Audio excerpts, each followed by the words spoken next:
Existe um erro muito grave, preste bem atenção. Existe um erro muito grave quando se fala sobre prosperidade na igreja. Muito grave.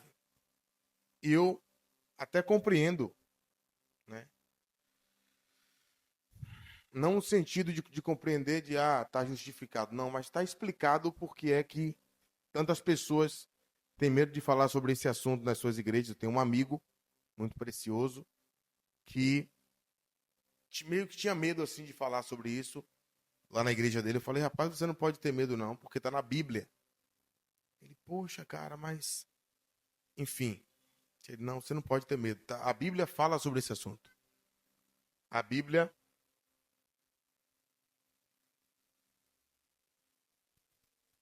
fala sobre dinheiro, então a gente precisa falar sobre dinheiro. Pastor, pregador, líder de igreja, precisa falar sobre tudo que a Bíblia fala. Então, se a Bíblia fala sobre dinheiro, eu acredito que a gente precisa falar sobre o assunto. Se a Bíblia fala sobre prosperidade, a gente precisa falar sobre prosperidade. Só que eu tenho uma crítica muito grande com gente que prega uma página só da Bíblia. Eu tenho muita dificuldade com isso. E talvez daí surgem as falsas interpretações. Porque se a gente lê as escrituras com zelo, talvez seja a melhor palavra para usar, se a gente lê a escritura com zelo, a gente consegue perceber que sim, ela nos demonstra um caminho para a prosperidade. Existe um caminho para a prosperidade. E a gente vai ver alguns textos bíblicos aqui, porque enquanto a gente combate a idolatria ao dinheiro, nós também não podemos nos distanciar da prosperidade que a palavra de Deus nos garante como cristãos, certo? Nós precisamos entender que a prosperidade é sim o caminho, tem como caminho uma vida alinhada com os princípios divinos, certo? Por favor, encontre Josué capítulo 1, versículo 7, e já é o primeiro texto que a gente vai ler aqui hoje. Quero que você encontre, que é para você ler na sua Bíblia. Eu fico muito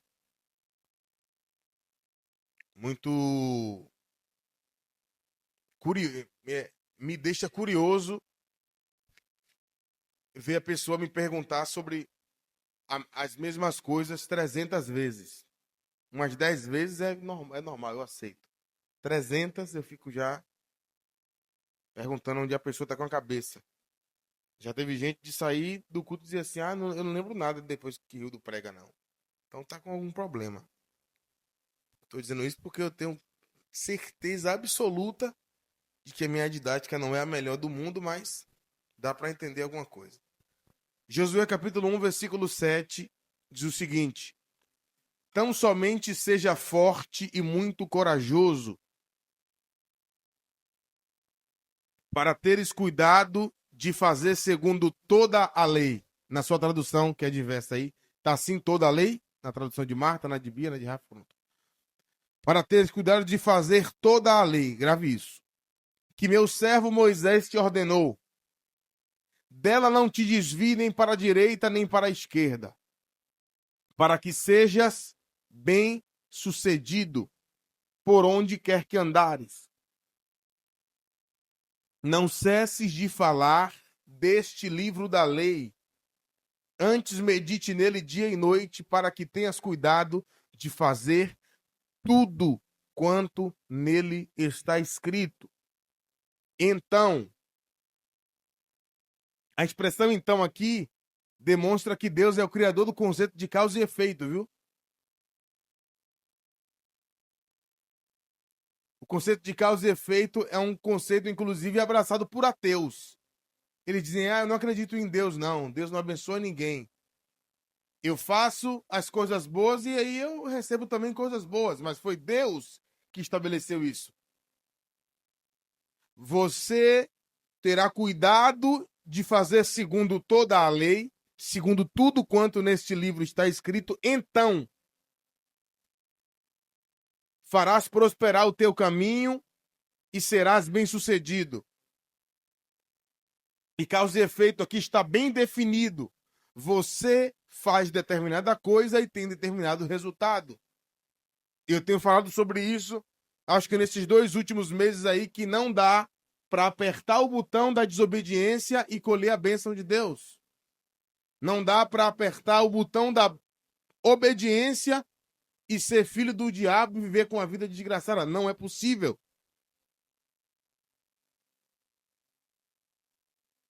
Então, eu vejo os princípios divinos como botões. E, inclusive, essa mensagem, eu acho muito bom isso que Deus faz comigo. Essa mensagem, eu estava preparando ela hoje de tarde. Eu já tinha ela na minha cabeça para pregar, mas aí eu fui botar no papel, né? Nem consegui terminar. Se eu te mostrar aqui, você dá risada. Mas eu consegui terminar uns tópicos aqui, vou pregar só ele, não vou conseguir pregar tudo. Mas provavelmente eu vou escrever um livro sobre isso, porque está muito grande. Por isso que eu não vou conseguir pregar tudo o que eu tenho aqui. Primeiro porque eu não consegui colocar tudo aqui, mas eu vou sair citando, pelo menos, na parte que eu não consegui aprofundar. Mas eu vejo os princípios divinos como botões que você aciona. Bia tem secador em casa? Não, né? Bia Black não tem por que ter secador. Minha Bia que tem, que ela gosta de alisar o cabelo. Mas mulheres sabem o que é secador, né? Ou escova secadora, aquela que, ao mesmo tempo que assopra, já alisa, né? Nem sabia que existia isso. Mas enfim. O que é que acontece quando você tem um eletrodoméstico em sua mão, tem lá o botão power e você aperta aquele botão? O que é que acontece? Seja lá qual for. Você ora para ele ligar? Você vai jejuar para aquele botão funcionar. Sozinho, vai pegar sozinho. Aí você ora e jejua. É isso que você faz? Você aperta. Só que o que eu vou trazer hoje aqui vai um pouco além disso, porque se você fizer essa leitura dessa forma de maneira simplória, a gente pode acabar caindo numa pegadinha. Porque o fato, você pode apertar o botão power e não ligar. Sim ou não? A primeira causa mais próxima do apertar o botão, que pode fazer com que a escova secadora, o secador, a máquina de cortar cabelo, o que for, não funcione, é a tomada não estar plugada na energia. Então, por mais que você aperte esse botão aqui, se não tem corrente elétrica passando, não funciona. Então, você precisa desse princípio aqui e daquele outro princípio lá, certo? Só que você também precisa entender que ainda é possível estar com a tomada plugada, apertando o botão power e não funcionar. Basta você não pagar a sua energia. A Coelba chega lá e corta.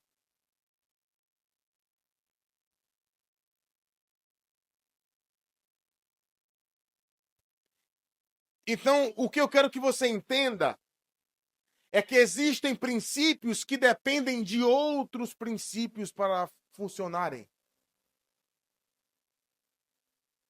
Amém ou não amém? No reino de Deus, também é desse jeito.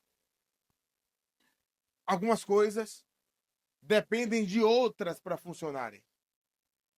Por exemplo, tem irmão que dá o dízimo e a oferta e mais um monte de coisa, mas ele não tem uma vida moral correta. Eu já vi esse filme, viu? Irmão, se Deus te abençoasse porque você dá o dízimo, a oferta, a primícia, ajuda o pobre, você é extravagantemente generoso. E se Deus te abençoasse, sem você cumprir, por exemplo, o princípio de ser o marido de uma mulher só, você estaria comprando o favor de Deus com isso. Você entende isso? E por que eu estou falando sobre isso aqui? Porque O que Deus disse a Josué é muito claro, não precisa de interpretação. Você precisa ter cuidado de fazer segundo toda a lei que meu servo Moisés te ordenou. Medita nele dia e noite para teres cuidado de fazer segundo tudo quanto está nele escrito. Ou seja, o reino de Deus não é um reino de conveniências. O reino de Deus é um reino de leis, de princípios, de regras, de mandamentos, e que você precisa submeter-se a cada um desses mandamentos. Não adianta ficar apertando o botão power lá do ar-condicionado, do ventilador, do que for, se você está descumprindo outro princípio de mantê-lo plugado na tomada. E também não adianta fazer os 2 primeiros sem pagar energia. Você não vai conseguir ter o benefício se você é aquele tipo de crente que vive fazendo unidunité, escolhendo quais são os mandamentos da Bíblia que você concorda. Eu acho melhor você procurar outra coisa para fazer. Talvez seja bom você ir para o kardecismo ou para qualquer outro lugar que não tenha doutrina. Pelo menos mentalmente você vai se sentir mais acomodado. Porque não é possível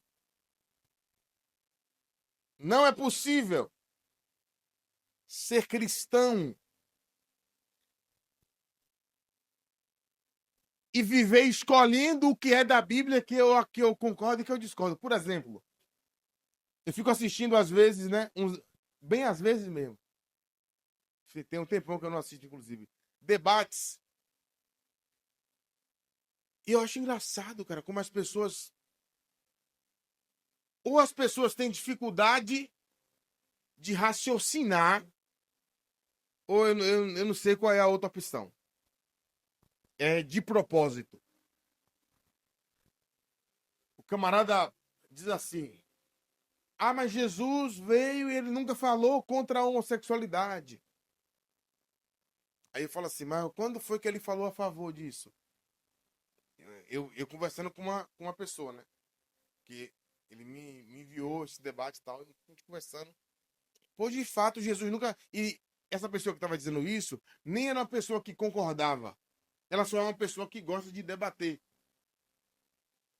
E eu fui, né? A gente foi conversando. Ah, mas Jesus de fato nunca pregou sobre isso, não. O que é que você acha disso? Falei, bom, ele pregou sobre isso? Ele falou, não, ele não falou sobre isso, não. Ele disse assim, mas não é o que Jesus fala que vale? Eu falei, não, é o que a Bíblia fala que vale. Tudo que está na Bíblia vale. Não é só o que Jesus disse. Se você disser isso, você está botando Jesus contra Deus. Deus Filho contra o Deus Pai. É um Deus com pessoas diferentes, você está botando um contra o outro aí. Ah, legal. E nisso, essa pessoa provavelmente está buscando argumentos para esse tipo de debate, né? Eu não sou muito fã, não. Já me chamaram, inclusive, recentemente. Deve ter uns 3 meses, eu falei que eu não gosto. Não acho que é bom. E aí ele falou assim... Ok, mas se eu for conversar com uma pessoa, ela vai me dizer que Jesus não falou sobre isso e aí ela vai se conscientizar disso e tal, vai se convencer lá e acabou. Falei, rapaz, quando se falou sobre casamento, Jesus falou sobre casamento. E perguntaram assim, Jesus, o homem pode divorciar-se por qualquer motivo? E essa pergunta não é uma pergunta que vem do além. Existia na época um debate sobre isso. Eram 2 escolas teológicas, rabínicas, judaicas, que um defendia que podia e o outro defendia que não podia. E Jesus dá a seguinte resposta: no princípio não era assim. Alguém lembra desse texto? Mateus 17. No princípio não era assim. O que é que esse texto quer dizer por tabela? Que se você quiser saber alguma coisa sobre casamento na Bíblia, volte para o princípio e veja como era. Bom, quando você volta, eu dizendo a essa pessoa, quando você volta para o princípio, tu encontra lá Eva e Evo, Adão e Ivo, você não encontra. Eva e Adana, você não acha isso. Você acha Adão e Eva um macho e uma fêmea. Então Deus estabeleceu no princípio como isso é. Ah, entendi. Aí falou, porque existe a igreja tal e tal, que é a igreja inclusive. Eu falei, cara, exatamente, não é igreja. Porque se você não está aberto a toda a lei de Deus, entenda que se você faz uma leitura profunda das escrituras, você percebe que a lei de Moisés tinha 3 aspectos: lei moral, lei civil, lei cerimonial. Lei cerimonial e lei civil, isso cai. Qual é a prova de que a lei civil cai? Jesus chega lá com a mulher que foi apanhada em ato de adultério e queriam apedrejar a mulher. E ele deixa claro que aquilo ali não deveria continuar. Isso era lei civil, era punição para quem cometia, porque adultério em Israel na época não era só um pecado, era um crime, porque aquilo era a constituição de um povo, como tem a Constituição do Brasil. Ah, se você roubar, você vai preso. Se você for apanhado em ato de adultério, você vai ser apedrejado. Essa lei cai. Leis cerimoniais. Jesus profanava o sábado. Tá desse jeito na Bíblia. O livro de Hebreus nos mostra que não faz sentido matar bezerro, matar boi, matar pombo, matar bicho para remir pecado, porque Cristo foi esse sacrifício por nós. E hoje nós oferecemos sacrifícios espirituais a Deus. Só que no que tange a lei moral, existe uma permanência. Eu sempre falo sobre isso. Quem disse a Moisés, quem disse a José que se ele se deitasse com a mulher de Potifar, que ele estaria traindo, que ele estaria pecando contra o Senhor? Não sei onde é que estava, se estava escrito, eu não sei. Eu sei que ele sabia. Não vou pecar contra o Senhor. E se você ler a Bíblia, dali para trás, você vai ver, por exemplo, quando o Senhor aparece a Isaac. Ele diz, eu vou te prosperar, Isaac, por causa do teu pai Abraão, porque ele foi fiel às minhas leis, aos meus princípios e aos meus mandamentos. Então, antes da lei mosaica, existia a lei. A lei moral existia.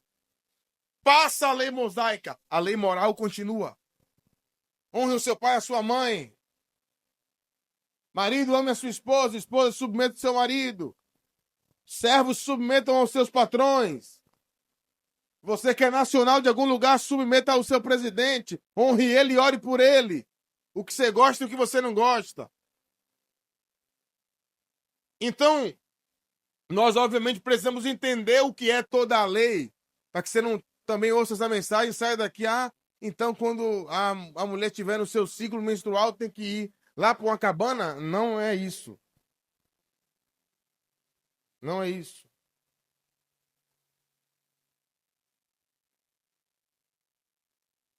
Então observe que assim como Jesus, nos livros do Evangelho, a gente vê que ele utilizava elementos físicos, externos, terrenos, para ilustrar coisas da eternidade, o reino de Deus. Eu gosto de usar essa metodologia porque explica melhor. Os princípios de Deus são desse jeito. Botões que você vai apertando e você aperta e tem um resultado. Aperta e tem um resultado. Aperta e tem um resultado. Só que a gente está acostumado a sabe o quê? A viver acertando, esbarrando nesses botões no escuro. Teve uma época que eu profetizava muito e era uma bênção e Deus me usava. E eu não sei o que aconteceu quando eu profetizo mais, não sei. Não, rapaz, tinha uma época que Deus me usava, meu Deus, era uma bênção. Não sei o que aconteceu, que não é mais assim. Eu sei, você parou de acionar aquele princípio e por isso você parou de ter aquele resultado. Você entende isso? Então,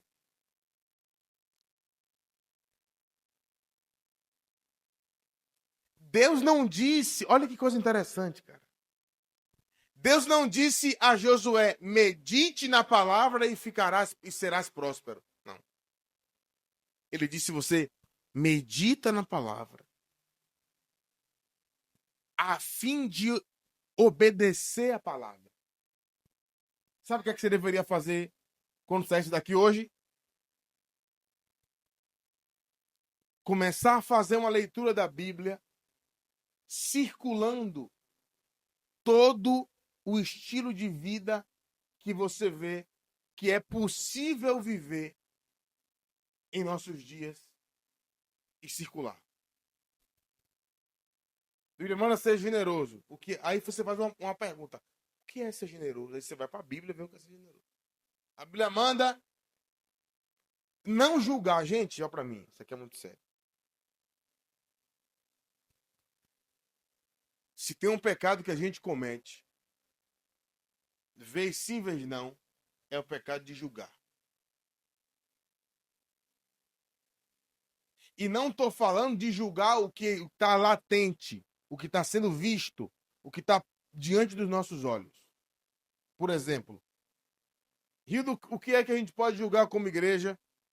Um homem ou uma mulher que é líder de igreja. Está no quarto, quinto casamento, terceiro casamento.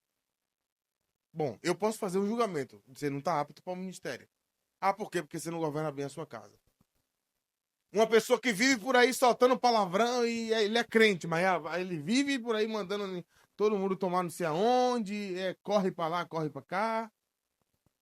Tudo ele manda a pessoa correr e por aí vai. Bom, eu posso julgar essa pessoa, você está fazendo uma coisa errada. Isso é julgar. Eu não posso condenar essa pessoa. Julgar eu posso. Só que a Escritura nos diz que nós devemos julgar segundo a reta justiça. E às vezes a gente está julgando não segundo a reta justiça. A gente está julgando a partir do nosso ponto de vista e a gente nem sabe. Quer ver? Isso acontece muito em situações com famosos. Um famoso fez uma coisa, eu falo, ele fez isso aí por causa de não sei o quê. Eu nem sei de nada, cara. Então, um conselho, se você é um cristão que está decidido a obedecer toda a Escritura, leia a sua Bíblia e veja lá o que é todo o estilo de vida, porque às vezes você não vai ver, por exemplo, não tem na Bíblia jejuai. Mas tem na Bíblia quando jejuardes. Ou seja, há uma expectativa divina de que você jejue. Quando deres esmola, há uma expectativa divina que você dê esmola. Entende isso? Então, todo estilo de vida que você vê lá, de coisas que você tem que fazer, anote aquela coisa. E peça ao Espírito Santo para te dar graça para viver aquela coisa ali, aquela verdade ali. Quando você vê alguma coisa que não é o padrão, quando você vê a Bíblia fazendo uma crítica sobre alguma coisa, você vai circular aquilo com uma outra cor, ou vai marcar lá com o seu marca-texto, ou na Bíblia mobile, né? Você marca lá com outra cor. E você ora pedindo graça a Deus para você não ser achado como aquela pessoa que faz aquela coisa que a Bíblia reprova. Por exemplo, Jesus disse: quando você for orar, não ore como os fariseus. Não tenha uma vida de oração para que as pessoas te aplaudam.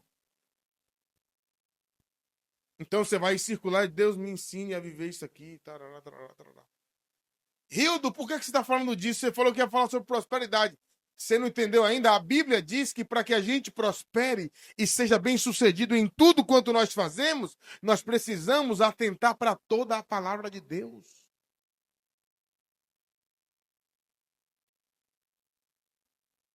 Você entende isso? Toda a palavra de Deus. Não é parte da palavra de Deus. Não é 90% da palavra de Deus. Nós precisamos atentar para toda a palavra de Deus. Então, a prosperidade bíblica no reino de Deus não começa com o dinheiro caindo na conta. A prosperidade no reino de Deus começa quando você se aplica a meditar para fazer conforme o que está escrito. Porque a prosperidade é uma consequência de obediência. E a maioria dos cristãos não desfrutam dos resultados da aliança porque eles não estão prontos. Está pronto aqui não estão querendo obedecer. E olha para mim para dizer uma coisa. Deus é incrível. Deus é incrível. Quando ele vê um homem de Deus, uma mulher de Deus, disposto a obedecer toda a sua palavra, ele vai permitindo você prosperar por camadas. Aí você vai crescendo na sua obediência, ele vai te libera outra camada. Aí você vai crescendo no outro, aí ele vai te libera outra camada. Você vai acessando níveis de prosperidade no reino de Deus, conforme você vai sendo cada vez mais obediente. Existe um outro texto que eu quero ler com você. Salmo 1. Esse aqui foi onde eu gastei mais tempo.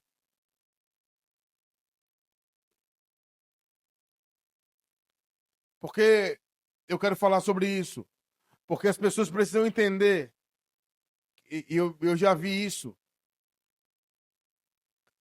As pessoas precisam entender que a prosperidade do reino de Deus não está submetida apenas a dar dízimo, dar oferta, dar primícia, ajudar o pobre. Não está submetido só a isso. Eu já vi aqui na igreja gente fazendo tudo isso. E porque estava atraindo a esposa e por água abaixo. Prosperou fazendo tudo isso.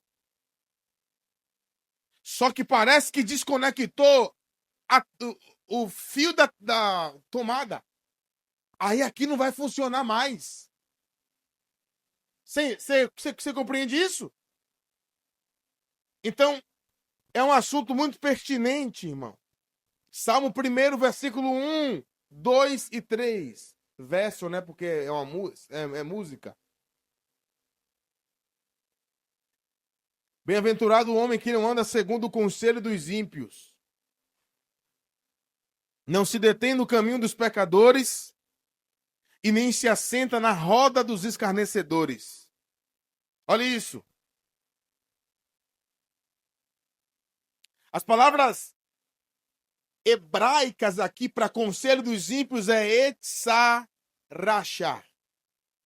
Que segundo o Strong, você deve ter aí, eu peguei todos os significados e montei uma frase do que significa isso. O propósito, o desígnio, o conselho ou a orientação daquele que é perverso. Isso é o conselho do ímpio. Propósito, desígnio, conselho, orientação do perverso. E em primeira mão, isso aqui é ouvir quem é ímpio. Ao invés de ouvir a palavra de Deus. Só que tem um outro problema. Eu estou vendo pessoas que eu considero pessoas boas, dando conselho de ímpio.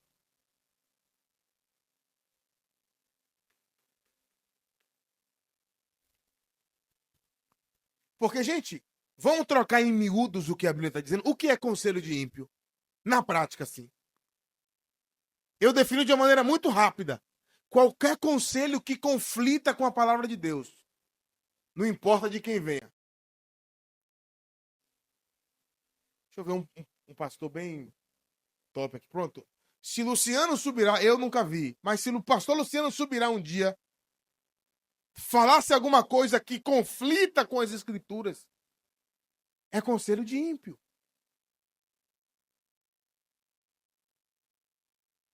Então não entenda conselho de ímpio só você sentar para ouvir alguém que é promíscuo. Às vezes uma pessoa que você considera, que você gosta,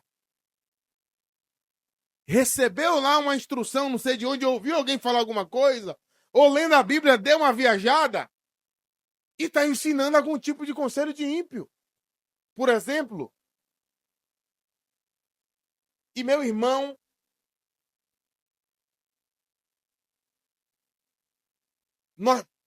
é por isso que nós precisamos ter cuidado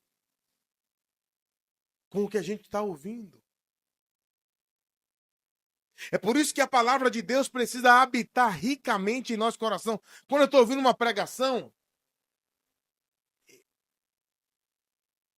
que eu ouço uma coisa que eu nunca ouvi daquela perspectiva, porque assim, dificilmente alguém vai citar um texto, é possível, mas é difícil hoje, depois de 14 anos.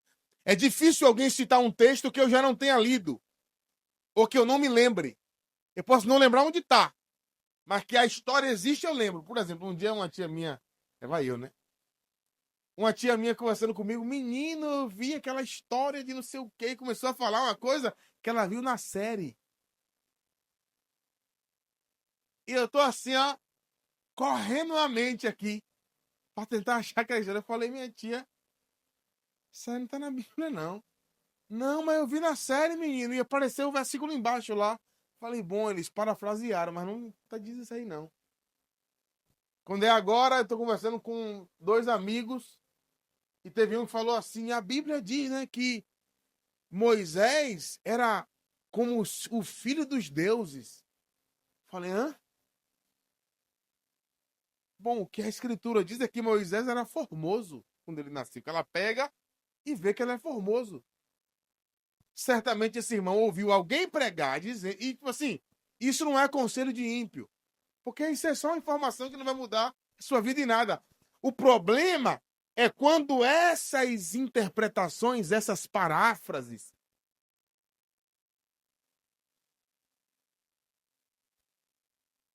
te levam a ter entendimento doutrinário diferente do que a Bíblia diz. Aí a conversa começa a mudar, meu irmão.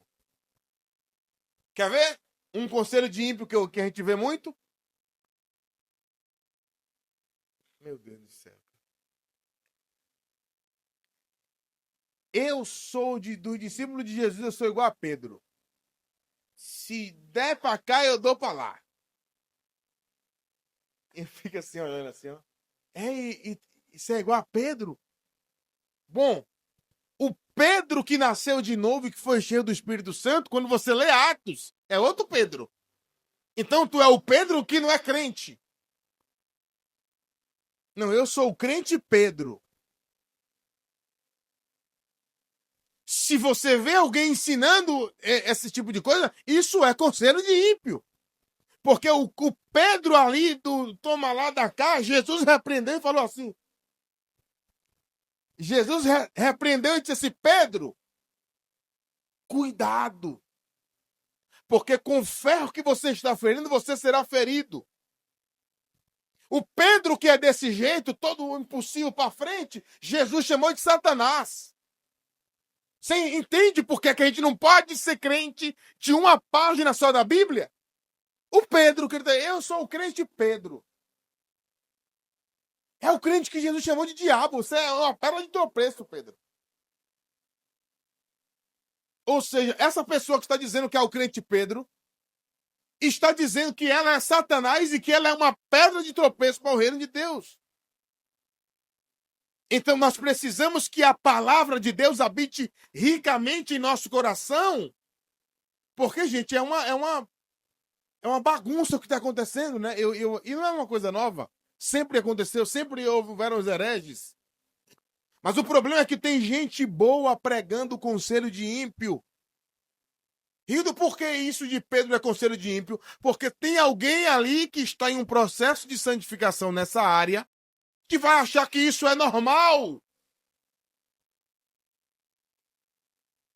Que vai achar que ele ser aquela pessoa barraqueira que vai no estabelecimento, vai no saque, né, ou vai no hospital, sei lá, e a pessoa demora lá e ela começa a brigar e tal, que é normal. Isso não é bíblico. E está falando com você uma pessoa que tem uma tendência, viu, a resolver as coisas dessa forma. Mas não é bíblico. Nós não podemos nos vangloriarmos dessas coisas.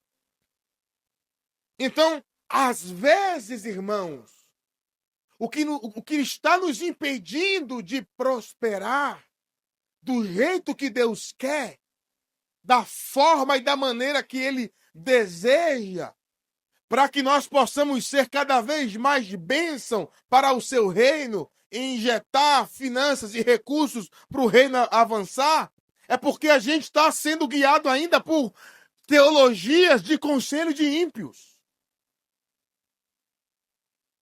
Um dia desse eu vi um irmão falando o seguinte. Tava conversando com ele e tal. E tipo assim, meio que ele era de uma igreja mais rígida assim e tal, e tá aprendendo coisas bíblicas e que para ele tá sendo novo, como para todos nós algum dia já foi. Só que aí ele falou assim: "Ah, eu não entendo essas pessoas que levam a intimidade com Deus com esse peso assim e tal. Esse negócio de que as pessoas falam de que orar, você tem que estar num quarto fechado." Eu falei: "Bom, irmão, Jesus que falou isso. Vocês vão ter algum problema? Porque Jesus que ensinou." Ele: "Não, mas ele não tem nada a ver com quarto fechado." Eu falei assim: "Eu concordo com você. Mas ele tá falando de você orar num lugar secreto." Jesus ia pro monte, por exemplo, para um lugar que não tinha ninguém. Às vezes eu vou pro monte, eu tô no quarto, às vezes minha esposa tá no nosso quarto, eu tô na sala que eu quero mudar o ambiente, me deito lá e oro. Mas você precisa ter tempo com Deus no secreto, parado, sem fazer nenhuma outra coisa. É disso que tá falando o texto. Ele: "Ah, não, eu não vejo dessa forma." Eu falei assim: "Bom, o irmão tá vendo errado, então. Se o irmão não vê dessa forma, o irmão está vendo errado." Gente, o reino de Deus é semelhante a isso aqui, ó. Que cor é isso aqui, Marta? Rafa? Bia? Aí você pergunta a Joãozinho. Eu enxergo isso aqui como vermelho. É possível isso? Só se ele for maluco. Porque nem um daltônico pode dizer uma aberração dessa, né? O daltônico é o verde, o amarelo e o azul, né? Fica essas cores próximas. Aqui. As pessoas hoje estão dizendo assim, ó. Isso, a Bíblia diz que é preta, ela está dizendo que é roxo. Que é amarelo. Entende isso? Meu amigo. E olha, eu tenho um colega chamado Gilmar. Ele é um cara, por natureza, conciliador. Tu falou a maior merda que possa ser. E o outro lá falou uma coisa certa. Ele vai dizer: "Rapaz, eu entendo os dois." Quando se tratar da palavra de Deus, tu não entende os dois, você entende a Bíblia. Entende isso? Você entende a Bíblia. E detalhe, existem coisas que são bíblicas, por exemplo. Pedro era um camarada desse jeito mesmo. Toma lá da cá, entrão.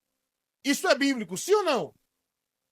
Mas é porque é bíblico que eu tenho que fazer, irmão? Não. Tem que ser doutrinário no sentido de ser uma regra de conduta. Qual é a regra de conduta bíblica que conflita com esse comportamento de Pedro? O fruto do Espírito é domínio próprio. Faz sentido ou não faz sentido? Então, conselho de ímpios não está vindo só da boca de ímpios. Às vezes está vindo da boca de crente, de pastor, de evangelista, de apóstolo.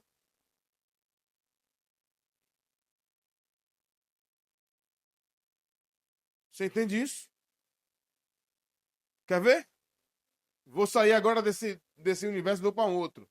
Conselho de ímpio às vezes sai da boca de mãe, de pai. Como, Hildo? Minha filha, cuidado, tem que fazer, estudar alguma coisa para que te dê dinheiro, viu? Conselho de ímpio, irmão. Você tem que estudar o quê, então? Hildo? Aquilo que você entende de Deus, que é a sua vocação. Porque você não vai se mover por necessidade. Você não vai se mover por oportunidade. Você vai se mover pelo propósito de Deus.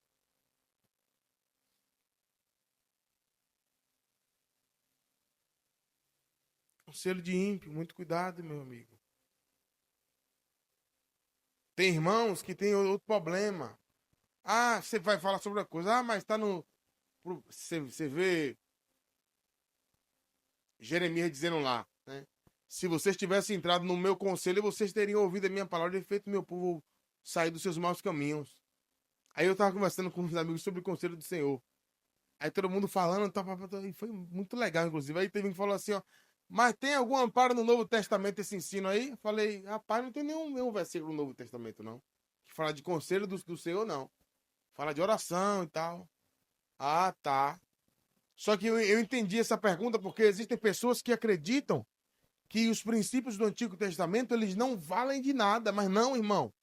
As coisas do Antigo Testamento que não continuam, que nem não tem continuidade, Jesus deixou claro que não tem. Eu já falei aqui, leis civis, leis cerimoniais. Existe uma série de outras coisas que existiam antes da Antiga Aliança, permaneceram durante a Antiga Aliança e sumiram depois. Por exemplo, circuncisão. Só que tiveram coisas que começaram antes, estavam durante e continuam depois. Por exemplo, o sábado. A Bíblia diz que Deus, no sétimo dia, ele mesmo descansa. Aí, na lei, vem lá e diz para você continuar fazendo. Na nova aliança, Paulo vem e diz, ninguém te julgue porque você guarda o sábado, porque você não guarda, porque, e no final das contas, isso não interessa. Colossenses está lá escrito. Então, nós precisamos ser... É por isso que você tem que meditar na palavra. E eu sei que às vezes você não vai ter expertise para entender tudo, e é por isso que você precisa de liderança, de ouvir pregação, de pastor, de líder. Entende isso? Então, alguém que anda segundo o conselho de ímpios não pode, irmão. Deus não pode abrir a cancela da prosperidade para ele, porque ele vive um estilo de vida totalmente antibíblico. Não se detém no caminho dos pecadores.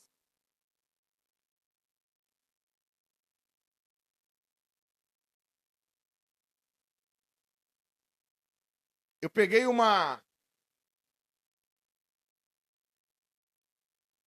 os significados do Strong e coloquei aqui o seguinte: permanecer ou estar habitualmente no estilo de vida de pecador.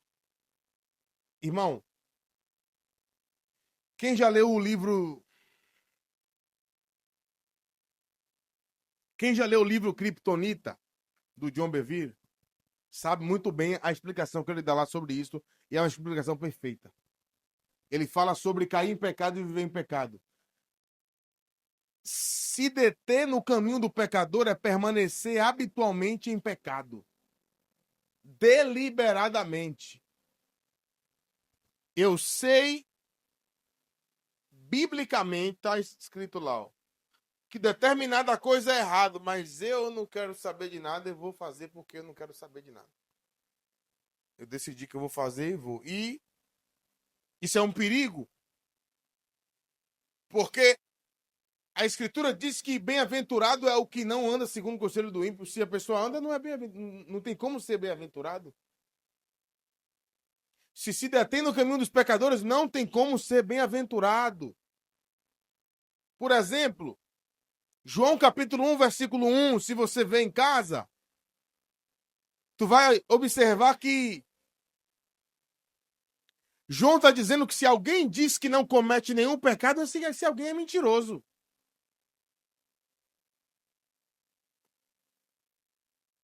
Aí João diz, aí você tem que confessar seu pecado, porque ele é fiel e justo para te limpar de toda a injustiça e te purificar de todo o pecado. Aí ele começa o capítulo 2 dizendo, mas eu vos escrevo isso para que vocês não pequem. Mas se alguém pecar, você tem um advogado, um justo juiz, um justo advogado, Jesus Cristo o justo. Então olha isso aqui, não conflita. Não tem como, você não será impecável jamais. Capítulo 1. Capítulo 2. Isso não significa que você deve viver em pecado. Mas se você pecar, também não vai para o mundo achando que vai para o inferno agora. Você tem um advogado que pagou a sua dívida. Você precisa se arrepender, como está no capítulo 1, porque ele é fiel e justo. Nós temos um advogado. A maior prova, porque isso aqui, infelizmente hoje, ou felizmente não sei, tem que ser explicado. Gálatas 6, por exemplo, eu tive um entendimento diferente daquele texto hoje. Que diz assim, se algum irmão for surpreendido em algum pecado, vocês que são espirituais, devem corrigi-lo com mansidão e restaurá-lo. Só que quando eu apertei na palavra surpreendido, não traz o sentido de que foi uma surpresa para a pessoa que pecou. Traz o sentido de que ele foi pego pecando. Ele foi pego em flagrante. Se você pegar alguém no flagra, restaure ele, corrija ele com mansidão e cuidando de você mesmo para não ser igualmente tentado. O que é que eu entendi com esse texto que aprofundou meu entendimento? Vida de pecado não é uma coisa que pertence a quem é crente.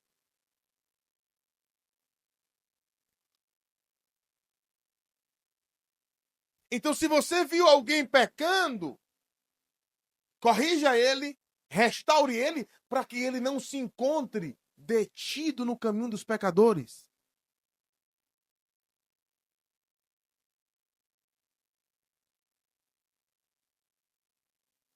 Então, enquanto no capítulo 1, João diz que você vai pecar, você vai cometer algum erro em algum momento. Obviamente, você vai amadurecendo na fé. E você vai crescendo no caráter de Cristo, por exemplo. Enquanto João diz no capítulo 1 que aquele que diz que não comete nenhum pecado é um mentiroso, já está pecando. No capítulo 2 ele disse, mas não é para viver de qualquer maneira. E é melhor ainda, encontre, por favor, o capítulo 3. 1 João, capítulo 3. Eu não me demoro mais que isso.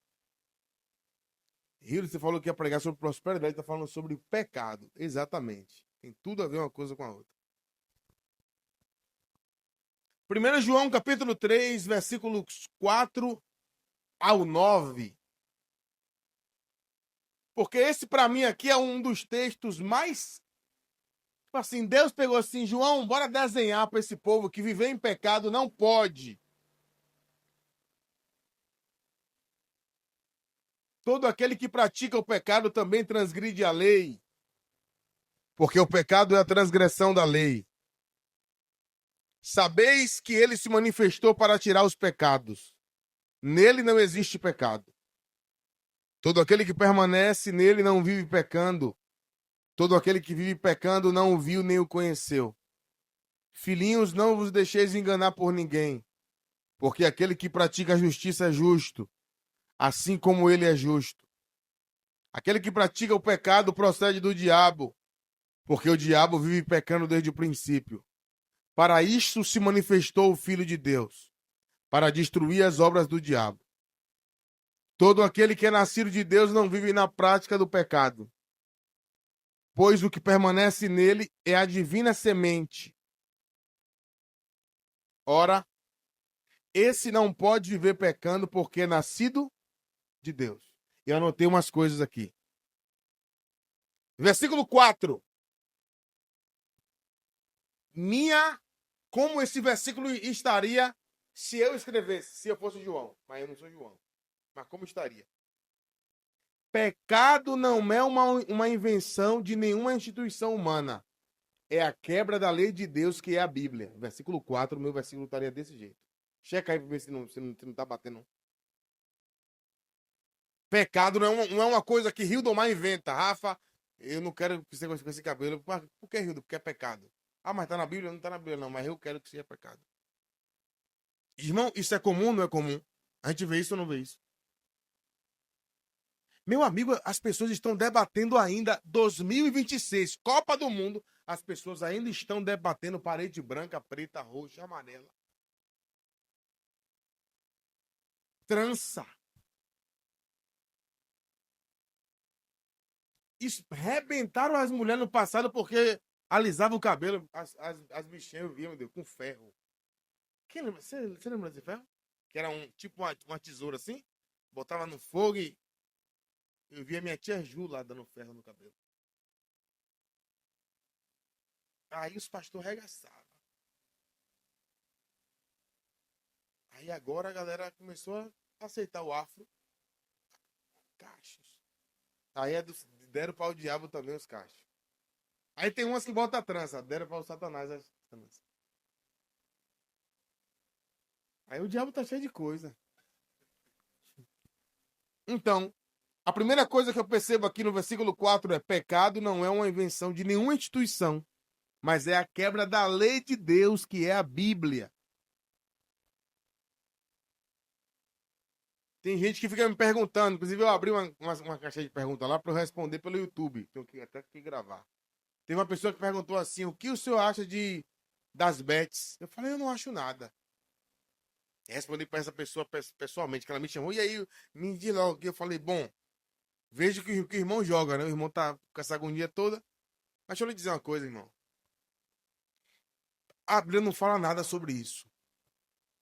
Mas tem uma coisa que a Bíblia fala que é o que motiva as pessoas a fazer isso. Ele falou o que? Eu falei: ganância. A Bíblia nunca disse que Deus abençoa o, a aposta. Deus abençoa o trabalho de suas mãos. Para um trabalho, meu irmão. Eu falei assim, ó, faça uma conta aí, você joga isso aí. Você ganhou mais ou você perdeu mais? Ele tá igual a igual. Eu falei, pô, então é uma prova que Deus não tá abençoando. Porque você tá fazendo uma coisa que você. Vamos lá, você botou 500, aí ganhou 500, aí perdeu 500. Você nem foi pra frente, nem pra trás, ainda se estressou.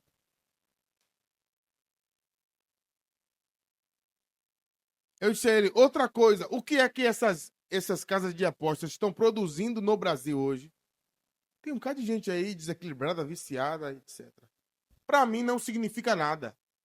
A Bíblia não fala nada sobre isso, mas eu tenho um conselho para dar. Não jogue. Aí eu tô dando um conselho. Ah, quero jogar. É com você, Roberto Carlos e a Baleia. Então, é, é assim que eu lido com coisas difíceis, assim, que a Bíblia não fala mais. Aí eu vou pro ponto. Aí fica o seu critério, porque se o irmão tiver sendo movido pela ganância, aí é um problema, né? Que aí o irmão está em pecado. Versículo 6. Vamos ver como é que está a minha versão do versículo 6. Quem está em Cristo não se detém no caminho dos pecadores, pois os que se detêm no caminho dos pecadores não viram e nem o conheceram. Se você está em Cristo, se você viu Cristo, conheceu a Cristo no sentido de relacionar-se com Ele, e você continua no pecado, você viu outro Cristo, pô. Você viu outro aí, talvez foi o Cristo Redentor, lá no Rio de Janeiro. Aí tu foi o Cristo. Onde é, meu Deus, que tem um Cristo que eu fui com Bia? Acho que foi a Margosa. Tem o Cristo também de fora da barra, cheio de Cristo, né? Ou foi Henrique Cristo? Não, não. Versículo 7. Não somos pecadores, somos justos. Por isso não devemos nos deter no caminho dos pecadores. 4. Versículo 8. Quem se detém no caminho dos pecadores pertence ao diabo. Irmão, olha o que esse versículo está dizendo. Do jeito que João disse, é top esse versículo 8. Aquele que pratica o pecado procede do diabo. Olha isso, meu irmão. Quem se detém no caminho dos pecadores, quem vive pecando, é do Satanás. Versículo 9. Então pare, irmão, de ficar, quando você for evangelizar, pare de ficar dizendo que somos todos filhos de Deus, não somos todos. Irmão, uma vez eu vi um primo meu evangelizar, tomara que ele não ouça essa pregação. Um primo meu pregando, rapaz, eu fui fazer o louvor nesse dia. Ele pregando lá, ele falou assim, nós não somos melhores do que vocês em nada. Eu falei, pô, então vamos pro mundo. Se eu tô aqui, sou corpo de Cristo, esposa do Cordeiro, estou assentado nas regiões celestiais em Cristo, e não tem nada de melhor, então bora pra farra, meu irmão. Bora pra farra, então. Não existe isso, gente. Quem está no mundo, quem não está em Cristo, é do diabo. E quem se diz cristão e está vivendo na prática do pecado deliberado, também é do diabo. Versículo 9. Se alguém nasceu de Deus, não irá se deter no caminho dos pecadores, porque o DNA de Deus está nele e por isso não pode viver pecando. O DNA de Deus.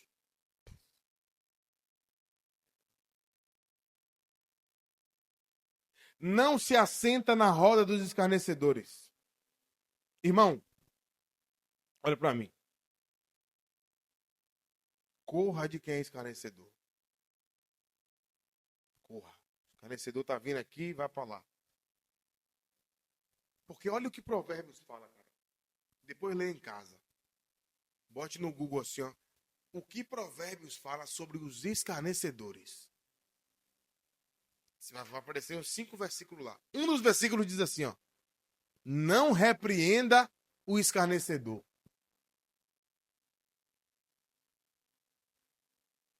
A Bíblia está dizendo que o escarnecedor, ele não é digno nem de repreensão. Imagine de você andar com ele. Escarnecedor é zombador.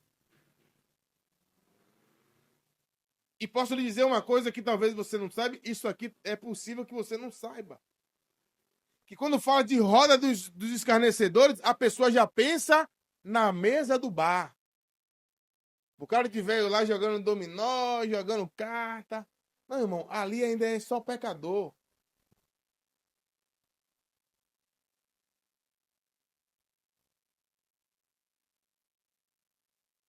Você quer... Por exemplo, lembra quando em Gálatas 6, Paulo diz assim, ó, Deus não se deixa escarnecer, lembra? Deus não se deixa zombar. Aquilo que o homem ceifar, isso é uma carta para uma igreja. Se tem um lugar onde você tem potencial de encontrar zombador, esse lugar é na igreja. Eita lugarzinho para você ter zombador. Por que rio do zombador? Porque conhece a verdade e está vivendo na mentira e se dizendo irmão. Sabe aquela pessoa que você fala assim, ó? Você soube que ela está fazendo uma coisa errada. Ô, irmão, vem cá, você está fazendo isso? Não, não tô não, juro por Deus. Meu amigo. Não, você não conhece ninguém assim, meu irmão, eu conheço umas pessoas que são assim. Ele mata a mãe.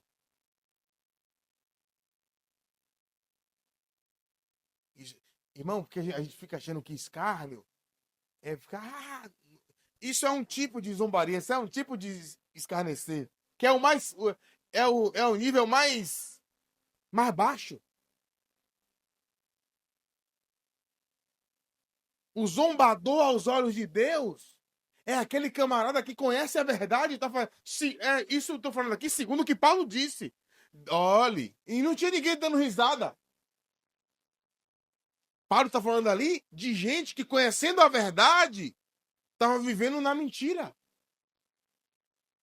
Deus não se deixa escarnecer. Aquilo que o homem separa, ele vai colher, viu?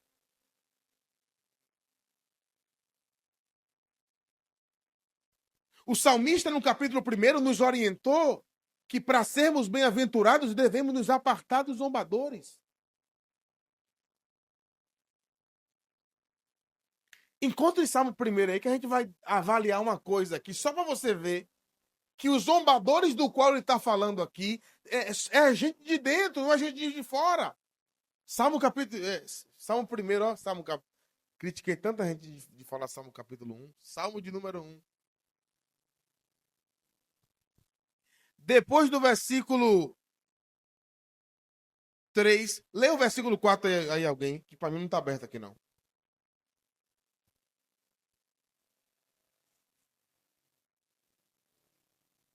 O outro versículo 5.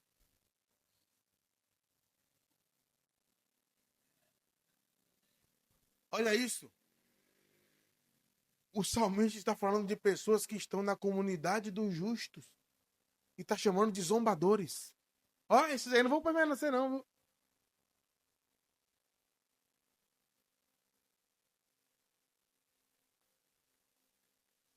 Gente que conhece a palavra de Deus, que conhece a verdade e quer viver zombando de Deus.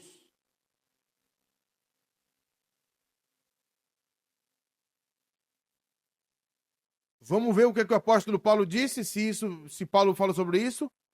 1 Coríntios capítulo 5, versículo 9. Espero que você já tenha lido esse texto e entendido o que Paulo está dizendo aqui. Versículo 9 de 1 Coríntios 5.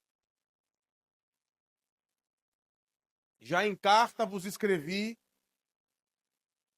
que não vos associeis com os impuros. O que é a primeira coisa que a nossa mente pensa? Opa, Paulo falou, então eu não vou falar com meu amigo lá da escola, que é gay. Vamos ver o outro versículo para ver se é disso que Paulo está falando?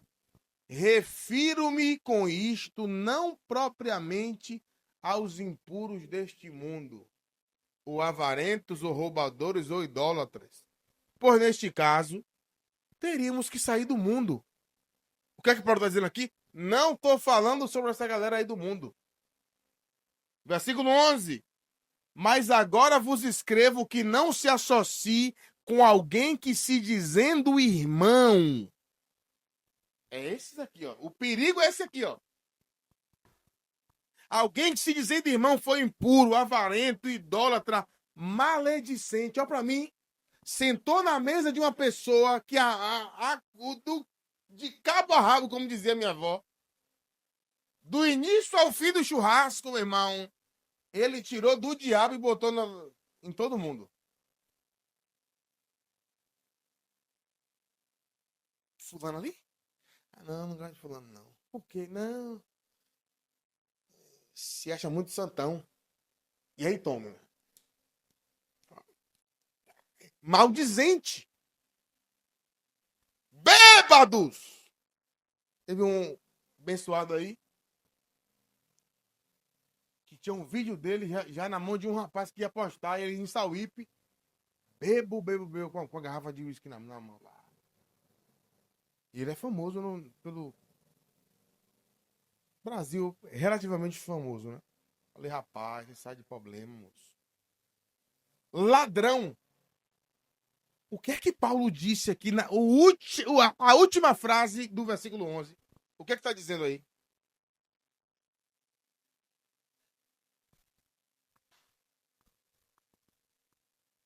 Não vá nem no samba. Não vá no acarajé do Léo com ele. Não vá no açaí parar com ele. Meu irmão, olhe para mim aqui. Às vezes, a nossa vida espiritual, porque a prosperidade bíblica não é só dinheiro. Prosperidade bíblica é um casamento abençoado. Prosperidade bíblica é saúde. Prosperidade bíblica é ver todas as áreas da sua vida fluindo. Você tem que ver se você não está quebrando algum princípio, meu irmão. Porque às vezes eu não faço nada de errado assim, de escandaloso, mas eu me assento na roda dos zombadores. E olha para mim aqui, que o apóstolo aqui não está dizendo de você não se assentar com esse que se dizendo irmão foi impuro, avarento, idólatra, maldizente, beberrão, roubador, trará, trará, trará. Não, não é isso que está dizendo que não é para você se assentar com a pessoa para fazer o que ela faz, não, é para não se assentar. Não é assim, ó. Se você se assentar com um maledicente, ele começar a maledicência, saia. Não, é não sente com ele. Nem para comer. E aí, tá bom ou quer mais do que isso aqui? Por que que Paulo está dizendo isso aqui? Gente, está com total concordância com o que o salmista disse. Saia da roda dos zombadores, meu amigo. Saia da roda dos escarnecedores. Lembra do texto lá de Apocalipse? Sai do meio dela, povo meu, para que você não se torne participante dos seus pecados.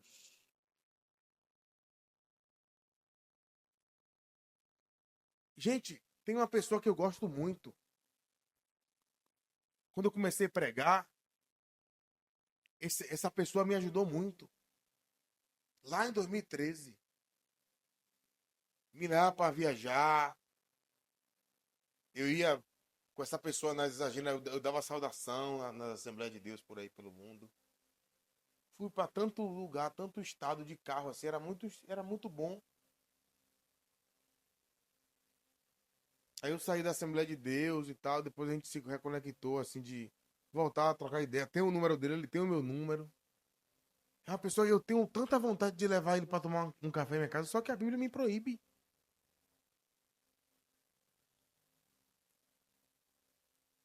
Por quê, Hildo? Porque ele teve uma época aqui na cidade que ele tinha 5 mulheres, meu irmão, meu amigo. E eu tenho certeza que ele não parou ainda dessa leodria aí. Então, assim, meu irmão, não importa o quanto você gosta, tem pessoas que têm o meu sangue. Tô fora de problema, meu irmão. Entende isso?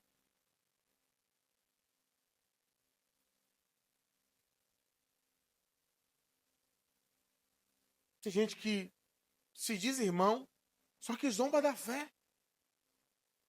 Não tô falando aqui da pessoa que caiu em pecado e você sabe, vai lá e ajuda ela.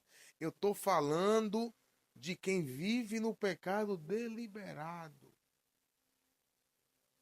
Teve um certo irmão, que se diz irmão, né? Que uma vez foi lá em casa e tal. Depois foi de novo, a gente conversou lá com outros irmãos. Depois ele mesmo que não foi mais. A gente passou a madrugada falando da Bíblia, falando sobre o que Paulo falou sobre santificação e tal, tá. E a conversa começou porque ele disse assim, ó. Eu descobri uma tese. Tô com uma tese nova aí, ele é cantor. Eu falei, e aí, fala aí essa tese aí. Paulo disse que o segredo para ter graça é pecar. Aí eu, certo. Bom. Qual é o texto abnegado servo do Senhor? Ele abre aí, fulano. Que Rony tava, Rony de Suede. Abre aí, Rony.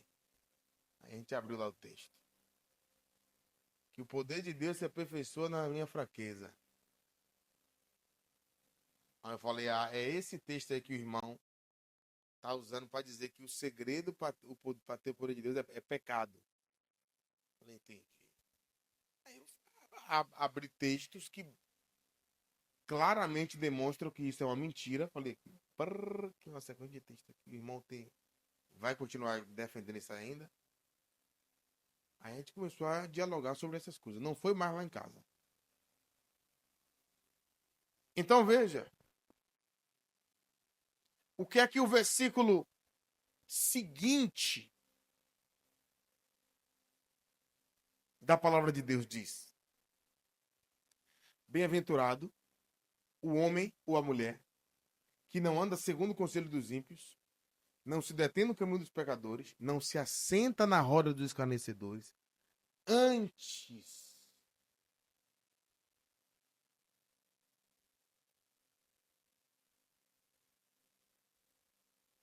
tem o seu prazer na lei do Senhor. Eu vou lhe dizer como é que eu entendo esse antes aqui. Como é que eu entendo? Posso estar totalmente equivocado, mas vai fazer sentido. E aí você faz o que você quiser com isso. Aqui. Isso aqui é Conselho dos Ímpios, tarará, tarará. Aquela coisa ruim ali. E isso aqui está antes. Antes tem o seu prazer na lei do Senhor. A palavra prazer ali, se você ver o Strong, é desejo. Não é alguém só que tem prazer em ler a palavra de Deus. Não, é alguém que deseja entender a palavra de Deus para obedecer a palavra de Deus. E olhe para mim, não ache que você não é alguém que deseja obedecer a palavra de Deus, porque às vezes você não quer orar e não quer jejuar. Isso é a sua carne. Que Paulo disse, gente, você não é melhor que Paulo. Ok? Todo mundo concorda que eu não sou melhor que Paulo? Ninguém aqui é maior do que Paulo? Paulo é Paulo. Paulo é outra prateleira, meu amigo. Ele disse assim, ó, eu escravizo o meu corpo. Bom, se o corpo de Paulo sentisse desejo de buscar Deus, não precisava escravizar, né? Então, tipo assim, ó, Paulo, prateleira dos semideuses. Disse assim, ó, eu preciso escravizar o meu corpo. Faça a mesma coisa, viu? Então não é disso que quando você tem que, não, meu Deus, como eu queria dormir um pouquinho mais, eu tenho que forçar a jejuar. Não caia nesse engano do diabo que você não vai orar mais. Mas você concorda comigo que quando a sua carne não quer levantar, existe um desejo interior lá no fundo do seu ser para que você ore? Inclusive é por isso que você fica triste. Você fica meio assim, rapaz, direto eu falo com Bia, rapaz, preciso buscar mais a Deus. A Bia veio tanto de você buscando aí a Deus. Falei, mas eu quero buscar mais. Uma coisa assim, sabe, uma urgência que chega, dói. Quando você tiver filho, você vai ver. Eu olho para Zion assim, chega, dói. Dói o quê? Não sei. Tô aqui só olhando aqui. Meu Deus, véio, uma coisa dele. Cabe no meu braço aqui, ó. Então, note, irmão, que o que vai te fazer não andar, não se deter, não se assentar com essa raça toda aqui, é se você tiver o seu desejo antes. Tem o seu desejo na lei do Senhor. E nela medita de dia e de noite. O que é que você entende por alguém que a Escritura diz que medita dia e noite? É alguém que está interessado, que está procurando alguma coisa, cara.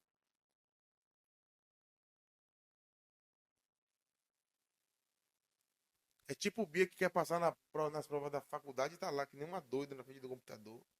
O olho desse tamanho, bota uns palitos de dente, assim, uns cotonetes pra manter o olho aberto. Que ela tá procurando ali aprender mais para passar na prova. Então, aquele que medita na palavra de Deus dia e noite é quem tem o desejo, é quem tem o prazer em agradar e honrar a Deus. O que é que acontece com essa pessoa? Lê para mim o texto aí, versículo 3. Ele é como árvore plantada junto à corrente das águas.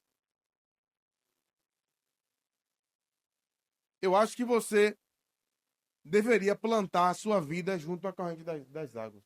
Porque aqui, a diferença aqui é que uma árvore literal, ela não pode se plantar onde ela quiser. Você pode. Sim ou não? Você pode. Você pode plantar o seu casamento, as suas finanças, as suas amizades. Tudo da sua vida você pode plantar junto à corrente das águas. Olha o que o texto diz. Que no devido tempo dá o seu fruto. Olha que coisa interessante, meu amigo. A prosperidade bíblica tem o devido tempo para frutificar. Isso aqui é uma coisa interessante, eu estou encerrando já, porque as pessoas acham que elas vão começar a obedecer e amanhã não é assim que a banda toca, meu amigo. Se quer assim, vai jogar Mega Sena, vai tentar sorte lá. Gastar dinheiro lá. Olha, não é porque você está plantei meu casamento junto a Ribeiro de Águas hoje. Amanhã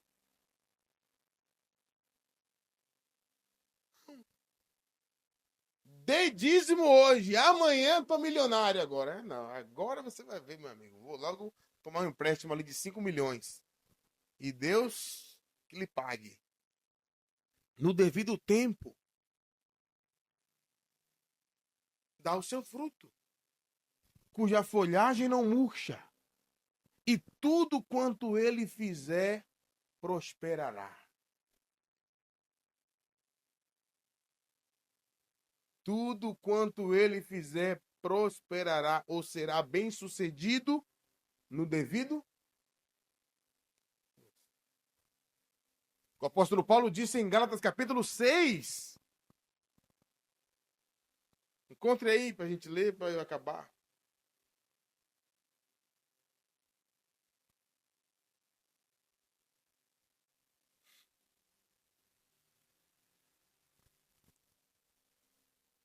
Versículo 9. Vamos ler do versículo 6, só para dar contexto, para a gente entender o que está falando. Mas aquele que está sendo instruído na palavra, faça participante de todas as coisas boas aquele que o instrui. Não vos enganeis. De Deus não se zomba. Pois aquilo que o homem semear, isso também se fará. Eu falei isso a uns irmãos esse dia, né? Falei que um abençoado, colega meu, falou, não tem não sei quanto tempo que eu não dou dízimo. Eu falei, você tá zombando de Deus, meu irmão. E porque eu falei assim, o irmão congrega, ele falou, congrega. Eu falei, eu fui mandar esse texto aqui. E aí, ok, você é esse cara aí, ó. Você é zombador de Deus. De Deus não se zomba. Pois aquilo que o homem semear também se fará. Porque o que semeia para a sua própria carne colherá corrupção, mas o que semeia para o espírito, do espírito colherá vida abundante.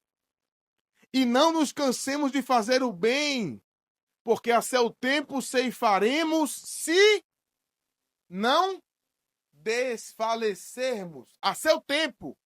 Ou seja, o fruto vem no seu devido tempo. Quantas pessoas deixaram de colher bênçãos de Deus porque desfaleceram? Hein? Quantas bênçãos você deixou de colher de Deus porque desfaleceu, desistiu de alguma coisa que Deus tinha com você? Não quebra não, meu filho. É caro. Entende isso? Não desfaleça. Não, vamos sair do imediatismo. Porque não tem nenhuma semente que você joga hoje e amanhã está dando fruto. Estou falando aqui com agricultores domésticos. Eles plantam lá e tem que esperar. Às vezes é uma semana, 2 semanas. Não? Um mês aí tem coisa que é um mês. Dentro de casa, meu amigo. Um mês. Então veja que a prosperidade. Não consegui pregar. Vou lhe mostrar aqui, ó. Só para você não pensar que eu tô. Ainda você. Aí, ó. Eu gosto das pessoas que acreditam em mim. Olha pra cá. Até onde eu preguei, ó. Peraí. Preguei até aqui, ó. Olha o que ainda tem aqui, irmão. De coisa. Não dá pra pregar tudo. Opa aí. Fora que aqui ainda vou escrever um monte de coisa. Mas aí eu vou repartir essa mensagem em alguns pedaços. Mas vai ser um livro. Qualquer coisa você compra o meu livro e você lê. Mas olha pra mim aqui. Não, o que é que tá escrito lá em Jó, irmão?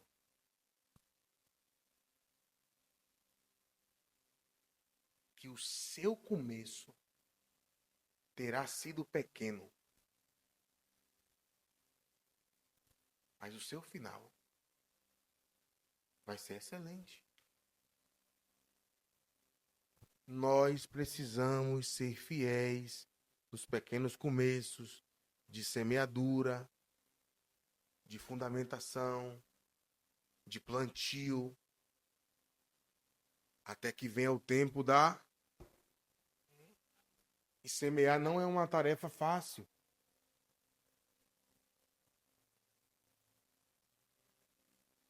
Muitas vezes.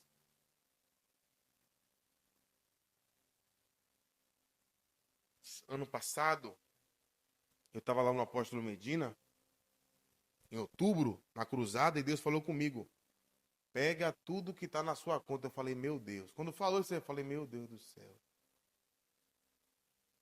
Eu sabia quanto tinha.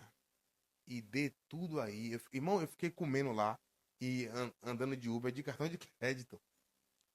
Porque eu rapei tudo. Deus falou tudo, era tudo. Eu rapei todas as contas, entrei de um em um, eu tenho tudo em uma conta só. Entrei nos CDB, nos porquinhos, tudo. Mandei. Falei a Bia botou assim, ó, amém. Falei, rapaz, velho. Eu falei assim, ó, e sabe o que é o mais doido? Que eu sei que eu não vou ganhar nada amanhã, não vou ganhar nada. Não vou ganhar o carro aqui, não vou ganhar um apartamento, vou pra casa sem ganhar nada. Fui pra casa.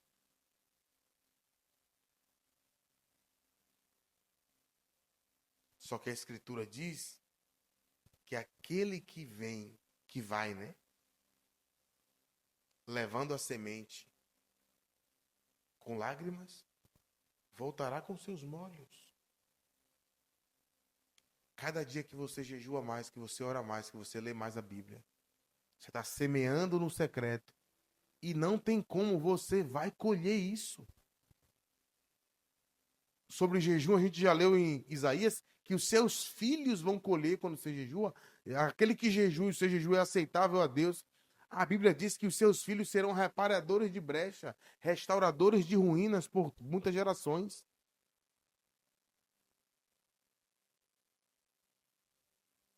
Você ficou sem comer. Seu filho vai ser uma bênção. E vai jejuar para os outros ser também uma bênção. Entende isso? Porque existem sementes que, irmão, quando você compra um terreno e você planta um pé de manga lá, que seu neto vai chupar aquela manga, meu amigo. Vai dizer aqui, rapaz, essa pé de manga aqui foi meu avô que plantou. Então não se canse, como Paulo disse, não se canse de fazer o bem, porque ao devido tempo nós ceifaremos. Não creia nessas mensagens de pressa, e olhe para mim, pare de se iludir com a experiência dos outros.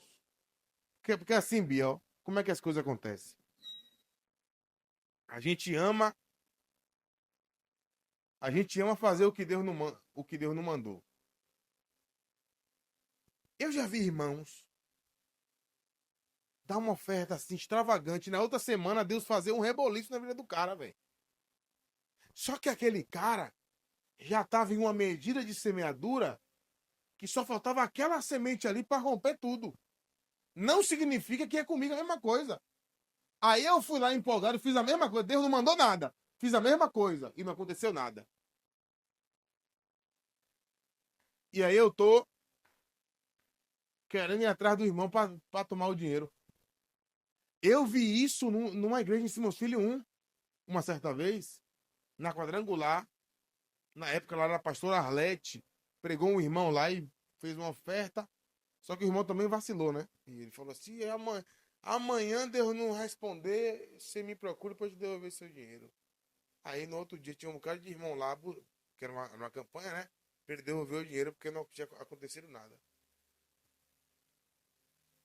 Então, irmão, seja consciente de que você precisa e continue fazendo o bem. O que é fazer o bem? Fazer o que a Bíblia manda. Fazer o que é reto, fazer o que é justo. Obedecer a Deus. Você não está semeando em vão.